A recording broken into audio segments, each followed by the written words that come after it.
अब देखो ये सवाल बहुत बढ़िया सवाल है, आईआईटी जेईई 2014 में आया हुआ भी है और यूपी बोर्ड में भी ये सवाल 2 बार पूछ रखा है। 3 नंबर का ये सवाल है और बहुत कुछ सिखा के आपको जाएगा, तो बहुत अच्छी तरीके से इसको सीखना। अच्छा, अब यहाँ पर आपको कहा है कि एक प्रिज्म है जिसके पृष्ठ ए बी पर, देखो प्रिज्म का कोण कितना दे रखा है 90 डिग्री के पृष्ठ ए बी पर एक प्रकाश किरण चित्रानुसार आपतित होती है। प्रकाश किरण कितने का कोण पर, 45 के कोण पर। अपवर्तन के पश्चात निर्गत प्रकाश किरण एसी से स्पर्श होकर गुजरती है। देखो ये गुजर रही, ए रा सी रा, यानी कि यहां जो प्रकाश किरण जा रही है वो ऐसे जा रही है। अब ध्यान दो, आ ऐसे रही है और जा कैसे रही है, ऐसे। ठीक है, आपसे पूछ रहा है प्रिज्म के पदार्थ का अपवर्तनांक। ठीक है, सीख लिया, समझ लिया। चलो अब देखते हैं हम क्या इसमें कुछ अपनी तरफ से इंक्लूड कर सकते हैं, क्या हमें सिखा कर जाएगा क्वेश्चन।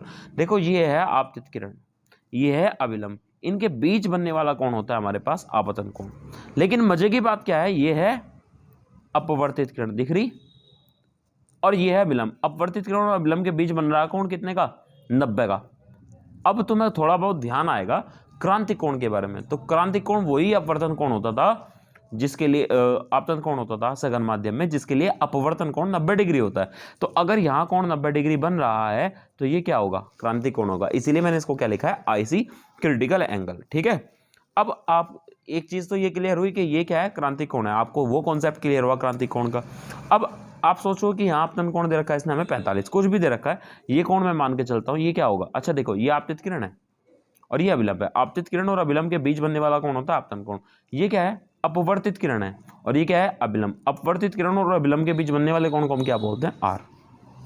कंफर्म है, कोई डाउट नहीं है। चलो अब एक बात बताओ, ये कोण पूरा का पूरा कितने का होगा भाई, ये क्या है, अभिलंब, और अभिलंब अगर है तो ये पूरा कोण कितने का होगा, ये देखो ध्यान से समझना मैं क्या कहना चाह रहा हूं आपको। ये कोण अगर हमारा आर है, और आपने इस पर क्या डाल रखा है, लंब डाल रखा है ऐसे, जैसे कि इस प्रश्न में आप देखोगे ऐसे एक लंब आपने डाल रखा है।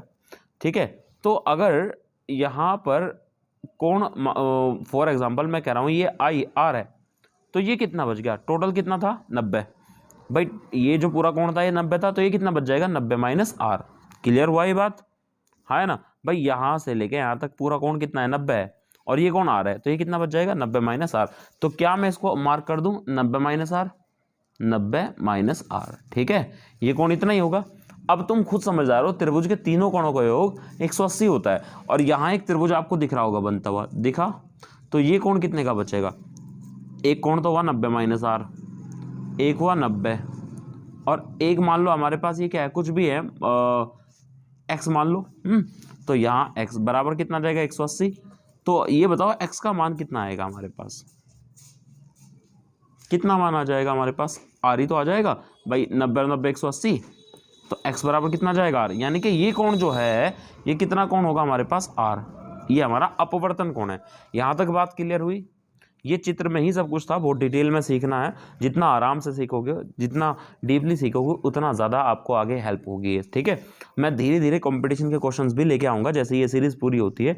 इस चैनल पर मैं लगातार वीडियोस डाल रहा हूँ जो आपके यूपी बोर्ड 12th क्लास में फिजिक्स में बहुत अच्छे मार्क्स दिलवा सकती है, तो हर एक वीडियो आप देखते रहें।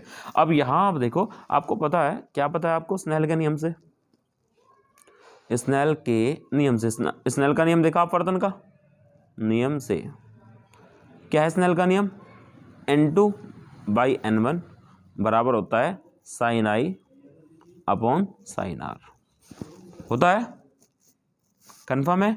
ठीक है, अब n1 क्या है हमारे पास, प्रकाश कहां से कहां जा रहा है, वायु से कांच में जिस चीज में भी जा रहा है, तो n1 क्या लेंगे, वायु के लिए। अब n2 हमने मान लिया क्या हमारे पास n, यही हमें निकालना है। ठीक है, रखो वहां, तो यहां कितना लिख सकता हूं, n/1 बराबर साइन आई कितना है, 45 अपॉन साइन आर। अब आर बताओ यहां चित्र में देख के कितना होगा, ये थोड़ा सीखने वाली बात है। आर कितना होगा बताना, आर कितना होगा। अच्छा यहां से यहां तक कितना है, आईसी है, यानी कि क्रांतिक कोण है। ये पूरा कितने का है, ये पूरा कितने का है, ये 90 का है। देखो मैं क्या कहना चाह रहा हूं, समझो, ये कोण पूरा का पूरा कितना है, 90 है, पक्का हो गया। ये कोण मैं कह रहा हूं आईसी है, तो ये कितना बच गया, ये बच जाएगा सर 90 में से क्या घटा दो, आई सी घटा दो। भाई टोटल तो 90 है ना, तो अगर मैं आपसे आर पूछता हूँ, यही सारी चीज़ है बस, यही तो आप बताओ मुझे, ये पूरा का पूरा 90 का है, ये आर है। तो अगर मैं 90 में से ये पूरा 90 है ना, यहाँ से लेके यहाँ तक ये आई सी है, तो अगर 90 में से आई सी घटाता हूँ तो क्या बचेगा, यही तो कौन बचेगा इतना सा, त्रिकोणमिति के अनुसार समझोगे तो, है ना। तो यहाँ पर मैं लिख सकता हूँ आर की जगह क्या, 90 माइनस आई सी। आप उसको बता देना, क्या बताओगे कि जो आर था हमारा वो कितना था, 90 माइनस आई सी। ये हमने मैथ से निकाला, ठीक है। तो n/1 बराबर साइन 45 का मान होता है 1/√2। बताओ साइन 90 माइनस थीटा क्या होता है, कोस थीटा नहीं होता क्या। 90 माइनस आई सी क्या हो जाएगा फिर, कोस आई सी।